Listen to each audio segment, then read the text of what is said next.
Hey everyone, thanks for joining us today on episode 1 of On the Hilltop, a look inside the Hilltoppers Athletics Department. I'm your host, Tony Baldwin. Fans, we want to give you the chance to hear from the coaches, staff, and student athletes at St. Edward's University. Most will be in the athletics department, but we also hope to give you some tidbits from campus to keep you up to date. Today on the show, we'll be joined by SU men's head golf coach, Chris Hill. On today's episode, Chris Hill discussed the abrupt end of the season, how his players are coping from home, and how he's reaching out to former players and bringing them back into the fold. So now, here's my interview with Chris Hill. Well, Chris, thanks for joining us today. First question I have for you, how are you spending your time as we have transitioned to working from home? I'm kind of enjoying this time because I have a 4-year-old and a 6-year-old, and it's probably a time that I'll never get back with them. And we are doing a lot of phys ed class. We play golf. I live right around the corner from a golf course. So we're walking to get some exercise and then chipping and putting every morning. And I'm trying to do a little bit of math with them and some reading and then more phys ed time. But my wife's still working, Tony, so she's going into work too. So it's just kind of on daddy duty, breaking up some fights here and there and just trying to make sure they stay alive. So you're still pretty busy from home as we can tell. Yeah. You know, as the season came to an abrupt end in March, your team still had at least 4 tournaments on the schedule with the possibility of reaching another NCAA regional. What do you recall about how you told your players that the season had been canceled? It was a tough day for me. It's two things. Was the first one was I felt terrible for the seniors. We have 3 seniors on the team, 2 of which are in the starting lineup and have worked really, really hard to get in the starting lineup. And to see it, and they were just starting to play. The seniors were just starting to play golf at a high level. They were understanding that this team was special, and we haven't played our best golf yet, and we were still getting in the mix and beating some really good teams, not playing our best golf. So it was really, really hard for me to put my finger around the seniors not being part of this anymore. And it happened so fast that it was kind of shock. And that was the first kind of minute I realized that this is a lot bigger than golf, that a lot bigger than sports. And this sports it's great to have it. It's a huge part of our lives, but I mean, it's an entertainment factor, to say the least. It was absolute shock for really what was going on around the world. Right. And it's definitely been a huge change for a lot of people. It's an unprecedented time. We're in shelter-in-place orders, and campus is rather bare right now. Students are having to finish their semester online. Obviously, teams are unable to practice and compete. So how are you keeping your team engaged currently? The best part about being locked in place is golfers still golf, and most of these guys are members at clubs, and even if you're locked in place, you're allowed to walk to play golf. It's an open green space, and the golf courses have all done different measures where they've taken away anything you could touch, and even the holes. Some courses have put a foam pool noodle in there, or some have actually raised the cup up. This group of guys I coach here at St. Edward's they're obsessed with golf. Right. All they want to do is play golf. So I mean, they're still actively playing a lot of golf, and we have a really close team to begin with. So nothing's really changed except I don't see them. And the last 3-4 days, we've went over summer schedules to make sure they're competing over the summer, hopefully whenever this gets lifted. And then working on registration for next semester. So, I'm checking in with them. I've checked in with majority of the parents so far to see how they're handling this and see if I can help in any way, because it's a big change for an empty nester all of a sudden to have a 21-year-old back in the house, and In mid-March. you really have nothing to do. And except for lay around. But it's tough not seeing this group, because this group for me was one of my more special groups I've coached, especially with a couple of the freshmen, a couple of transfers from Concordia, Austin from Baylor, and this group really kind of meshed a lot earlier than I expected, and they became a lot closer as a whole collective group than I ever anticipated it would happen. So it's just strange not seeing them day in and day out at the golf course. It seems empty. At one point this year, the Hilltoppers are ranked as high as 5th in the nation. You won your home tournament in the fall. You finished runner-up in a couple others. What expectations did you have for your team this year? That's a good question, because I thought this team could win a national championship. We had the couple seniors that were starting to figure out and could carry us. The freshmen were developing at a faster rate than I was anticipating, and then our Jake Livermore and then Clayton King kind of in the middle of that, and Ben Costancio. Those are our sophomores and juniors that were playing. We're really starting to figure it out, and I've made a run at NCAA's in Division I and Division III, and there's certain characteristics about teams that you start figuring out right around April 1st, which is tomorrow, is how do they handle getting close to victory, and what are they learning week in and week out, and we weren't making the same mistakes over and over, basically, and they were learning from what we were doing, and they were getting themselves in contention. And they were starting to realize the big thing was they can win even when they don't play their best. And we were about to go into a great stretch of golf. We worked hard to get our schedule stronger than it's been in the past. And we were about to hit that peak. We were about to go up to Oklahoma to play Oak Tree Country Club, as well as the following week we would have hosted a tournament. And then head out to the NCAA regional preview. I thought we were just about to get the momentum really rocking and rolling. And then it just, hit the wall. But they learned a lot during that little run, and they're going to grow from it. And now, we'll see what happens with the seniors. But there's a lot of excitement now for these guys going into summer golf, and there's, I think, Tony, they got a little bit chip on their shoulder because they feel they got robbed. Sure.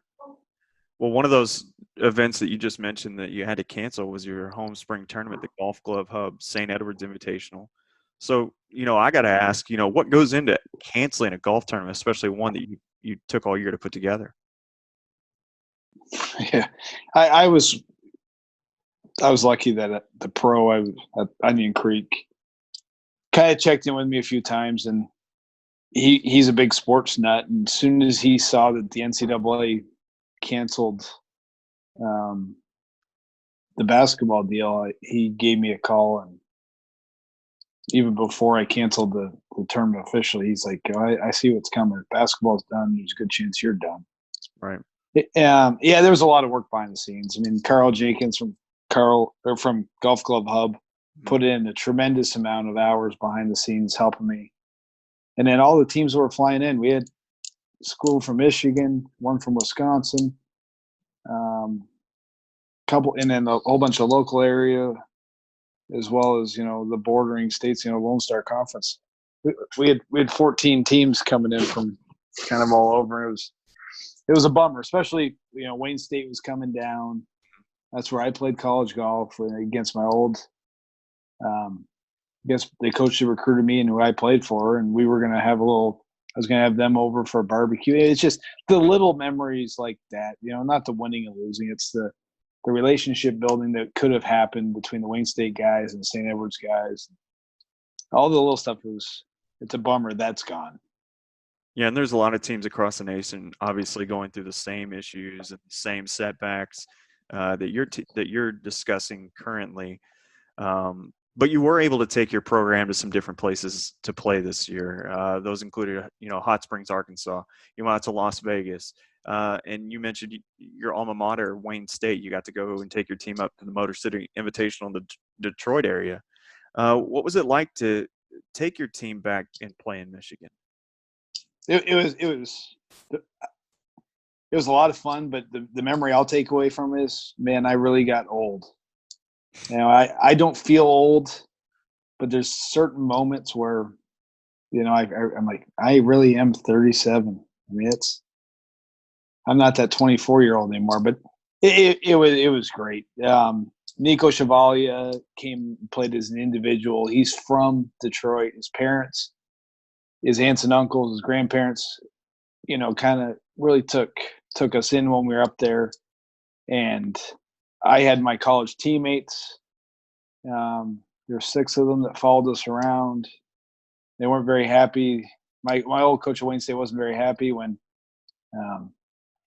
they were wearing St. Edward's hats instead of Wayne State hats. But it was fun, especially, I mean, the national championship is going to be played on that golf course for the ladies next year, and then the men the following year. So it was great for our guys to experience, golf in the Midwest in October when it was cold and windy on a championship golf course. Yeah. And that course that you're talking about, that's TBC Michigan in Dearborn. Yeah, it's a great golf course. It's hard. It's really challenging. That's why I took the guys up there, especially in, we didn't play our best. Statistically, that was our worst tournament of the year. I knew we were going to struggle. Mm-hmm. Different grass, different greens, the weather. Right. It hurt us as a national ranking, but it made us stronger day in and day out. Well, 2 weeks earlier, you had just come off hosting your home fall classic, where you finished first. We have photos of your guys that were in shorts, and then you're taking them all the way to Detroit, the Detroit area rather, and playing Dearborn. And the picture that you sent us back, everybody's in winter hats and scarves and gloves and, full sleeves. So it was a lot different elements to play in. We flew in, it was 70 degrees and sunny. In the practice round's 55. And then when we teed off for the first round of golf, it was 31 and windy out of the north. And our boys, I mean, they looked at me like I'm crazy. Like, what are we doing, coach? But we got some home cooking from those northern boys who wanted to show the southern boys that, hey, we're good at golf too. Yeah. But well, Coach, I want to talk about some of your student athletes. One guy who was really having a breakout season this year was Clayton King. He led your team with a 72.93 average score in 5 tournaments. So I got to ask, what did you like about his play this year? Clayton, I've known Clayton for a long time. He came with me from Concordia, and I've watched him develop from a young high school player now into a college player, to a guy that is really kind of figuring out how to play golf. I mean, he just cracked the top 50 in the country. I mean, he was definitely trending up the most. What I think it was a lot of maturity. I think he's starting to truly understand his game, and he's understanding when to hit driver, when not to hit driver, when to pump the brakes, when to be aggressive, when to kind of lay back. And he's worked hard. He switched golf instructors probably at the beginning of summer and reworked his whole golf swing. And it took him a little bit in the fall to kind of get used to the changes in his golf swing under pressure. And then he just flat out outworked everyone, and it was impressive to see him kind of develop as, from through the I guess the ranks, but he's become the leader. I mean, we got him coming back for one more. He's got a full summer schedule lined up ahead, and he's not going to stop working. He has a chance when he leaves here to really, really do something in professional golf. And it's a hard road, but he's got the attitude for it. He's got the makeup for it. And he just has to stay on this path of hard work, and I think he's going to do it. You mentioned he started with you at Concordia, Texas, your last stop. A Division III program also in Austin. How did you think he was going to make the transition to scholarship golf, and not only that, but also becoming the number one guy in your team at many points this season?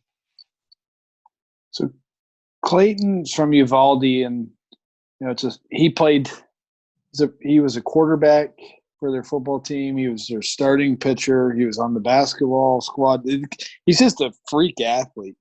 And it's just, I watched him play as a kid, and then I got a lot of referrals. And then a guy I coached at University of Houston is from the same little area, and they kept telling me about this Clayton King.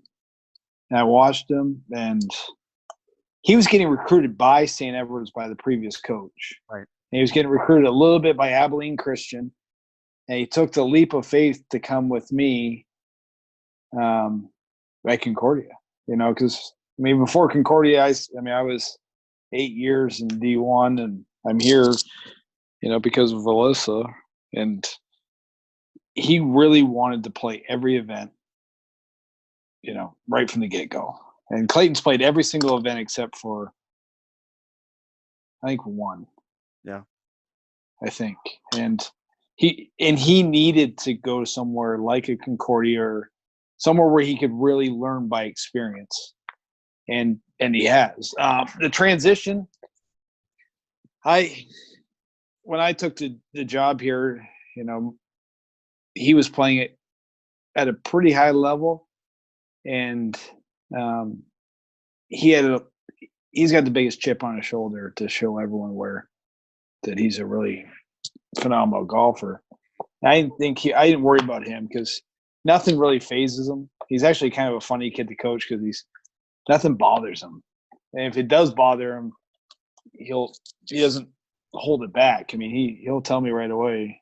And the mix we brought over with Ryan McGinley and Nico and Will Aaron, we just came off finishing fourth at the national championship with those guys in the starting lineup. He had a pretty good little core guys coming with him. Yeah. But we were lucky last year with Hudson Ross and Andrew Spear and Coleman Houston, the three seniors that really embraced the Concordia guys. Yeah. It made this whole culture and this family come together a lot quicker than it could have. So I'm forever indebted to those three, Hudson, Coleman, and Andrew for really molding what we accomplished this year. Yeah, and another guy that was having a strong year was Jake Livermore, who was just a sophomore this year.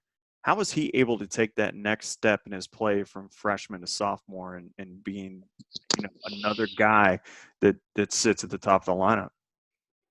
So Jake was I'm trying to put. He has the most club head speed on our team. He is absolutely mashes the golf ball.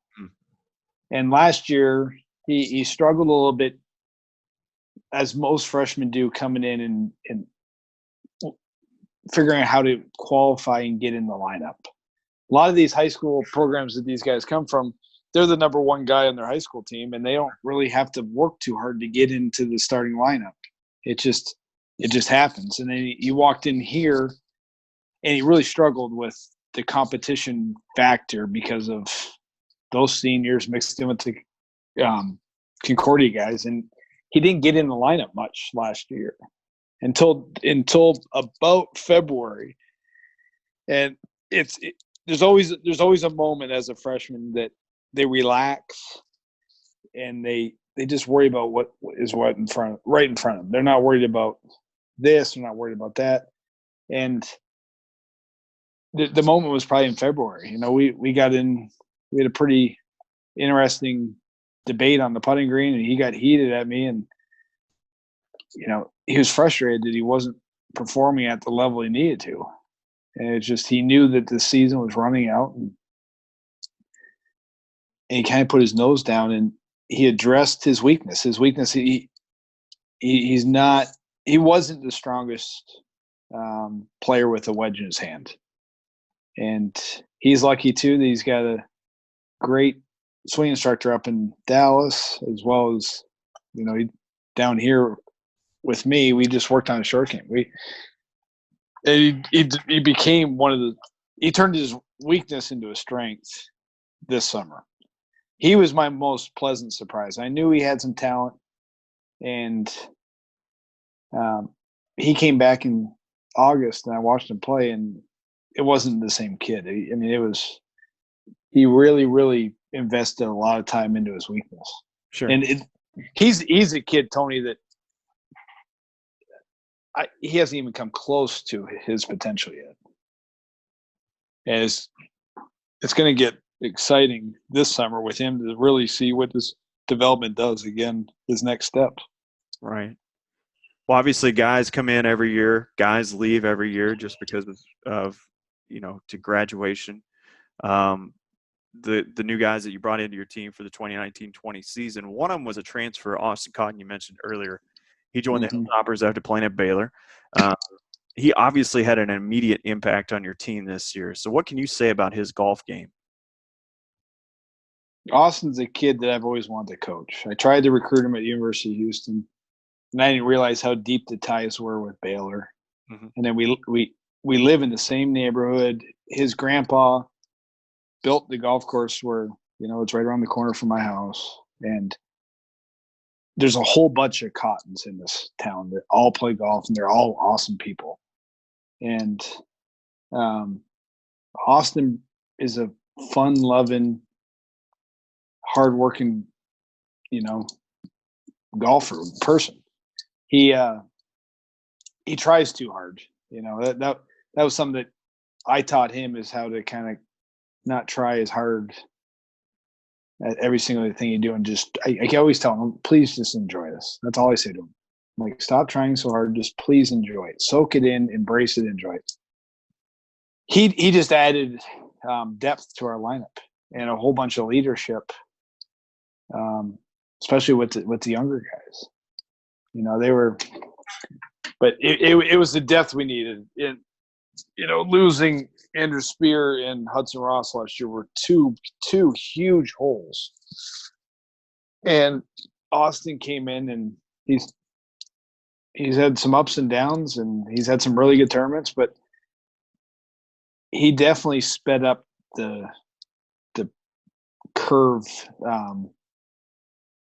or the progression. I mean, we're farther ahead at the end of year 2 of me being the coach here than I ever would have thought.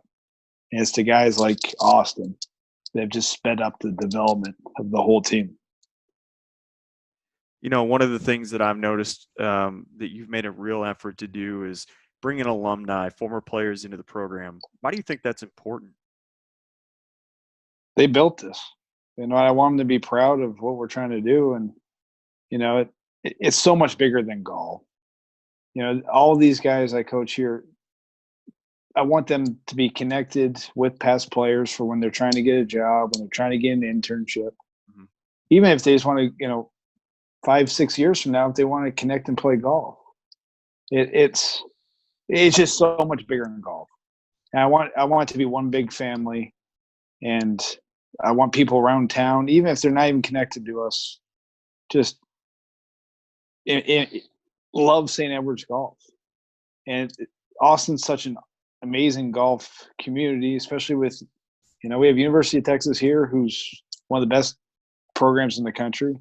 And then there's us, and there's Concordia. It's right in Austin proper, but people are it's a golf crazy town.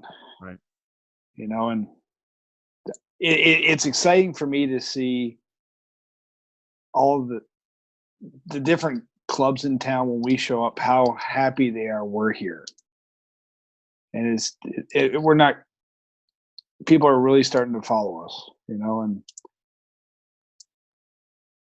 for me, it's I like talking about what we're doing. I like talking about the kids on the team and where we just traveled, and it's a way for me to really talk a little bit more, I guess.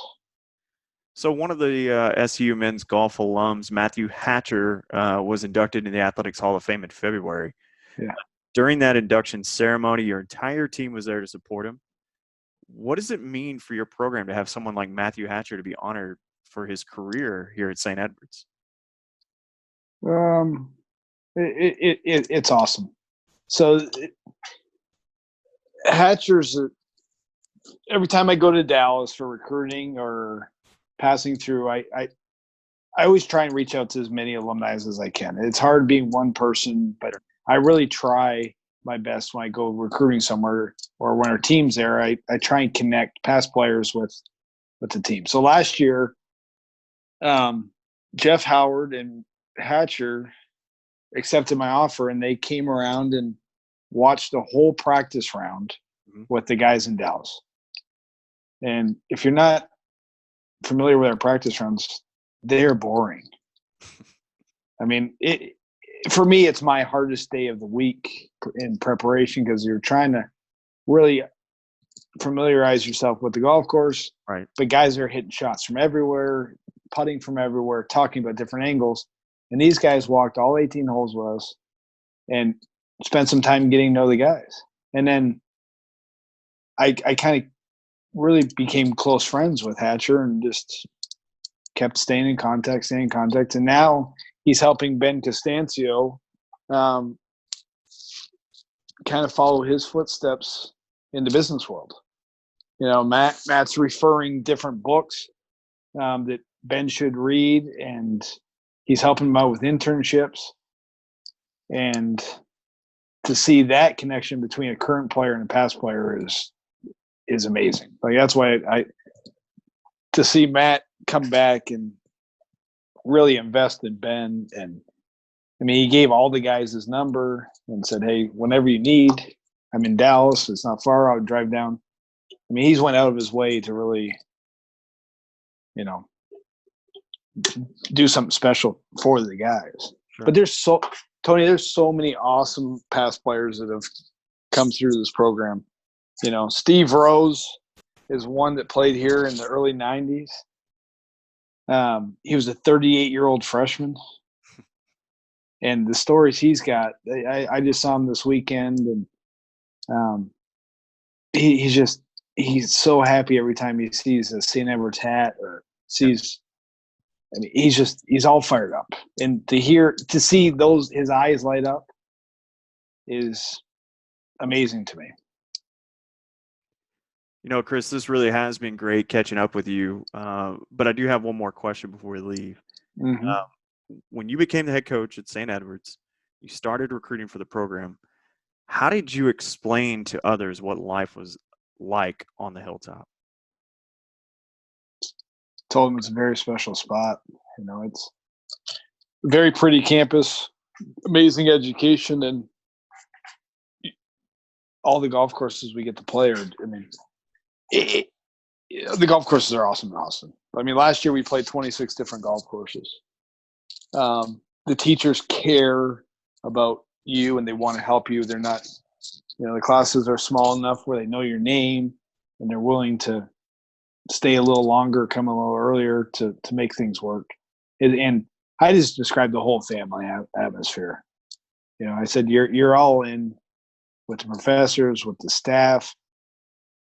You know, we're very fortunate to be in Austin, Texas, in a location that is desirable, you know, and we have amazing weather. Mm-hmm. You know, and St. Edwards golf, for the last 20 years has been pretty darn good. You know, and the golf part's the easy sell. I mean, the sell is just getting the right kid that fits into, you know, what we're trying to do, which hasn't really been. We have amazing kids coming in next year. We have 3 coming in next year, and then I got 3 commitments for 2021 already. Mm-hmm. Everything's shaping up, Tony. just need to be able to get through this COVID-19 stuff and get back at it. Right. Well, Chris, again, we appreciate your time. We thank you so much for coming on the show today. And we'll let you get back to daddy duty. I know you got more important things going on. No, they just don't tell Alyssa that they've been watching a movie for half hour and we're good. All right. Well, Chris Hill, again, thank you very much. Yep. Thanks, Tony. We hope everyone stays safe and joins us again next time for another episode of On the Hilltop.